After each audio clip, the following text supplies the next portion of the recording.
Hey everyone, I am here to show you how to program two piggybacks together, whether they be IVIG bottles or albumin or even two antibiotics together here at Outpatient Medical.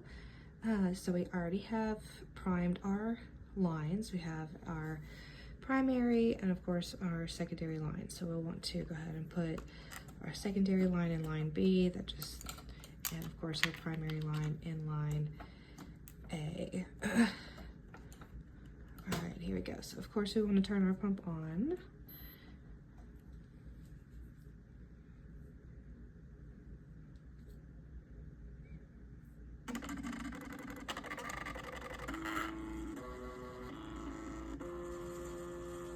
Obviously this pump has been used today, so yes, we're going to clear all of our settings here.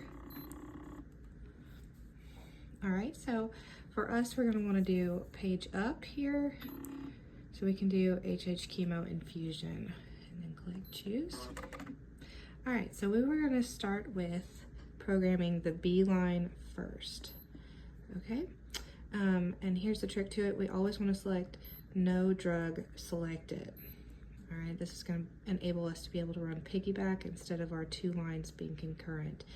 In this case, this medicine needs to run milliliters per hour, so choose that. And look, it's already on piggyback for us. Okay, so if our medication does need to be titrated, such as an IVIG patient, we want to go ahead and push multi-step right now.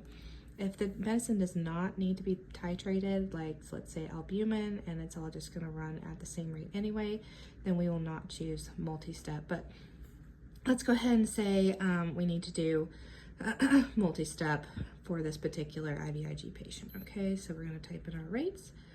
Let's say this patient runs at 32 for 30 minutes, then at 64 for 15, then we're going to do 128 for 15.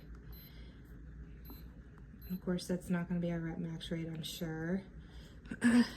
So we're going to end up doing 260 for 15. Let's say this one's at, but our max rate then is at 400. And then, of course, we're going to calculate our VTBI. And let's say we've got, I don't know, 100 mils left in there. All right. Great. Now, the next step here is to make sure, obviously, that our rates are correct here. We can go back to steps 1 and 2. We double check those. Yep, they're right. Steps 4 through 10. Great. Now we are going to press start. Okay, I know that's kind of non-intuitive, but yes, we're going to press start. Now, this is what we want, our sign right here. We want it to say line B in piggyback mode, line A not programmed to resume. Are you sure that's okay? And we said yes. All right, because this is the big thing. We're going to click standby. Now, yes, we want to put the delivery in standby. Excellent. All right, great. So that one's in standby. We're going to go to line A here. Again, no drug selected. Very important.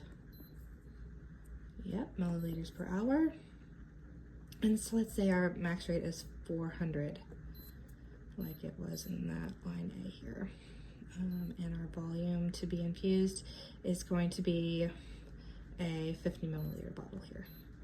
All right. Now we are again going to press start. And again, we have the option of standby and yes, and we want to choose standby. Again, this message is going to say, hey, line B is in piggyback mode, line A is not programmed to resume. There's no end of infusion alarm for line B. Are you okay with that? Yes, that is what we want. That's the whole goal of this. So yes. Put delivery in standby. Yes. All right. So now we're ready to scan the patient, do name and date of birth, do the 5 rights. We've already checked all of our medication. We're ready to go. And we're going to press start. Okay. Now we are going to do start all. Right? Because we're going to do line A and B both in standby, select lines to cancel standby, resume delivery. Yes, we're going to do start all, and it's automatically going to start line B for us. Okay, And that's what we want. Start line B first. Once line B is complete, then it's going to jump over and start line A for us without alarming for us.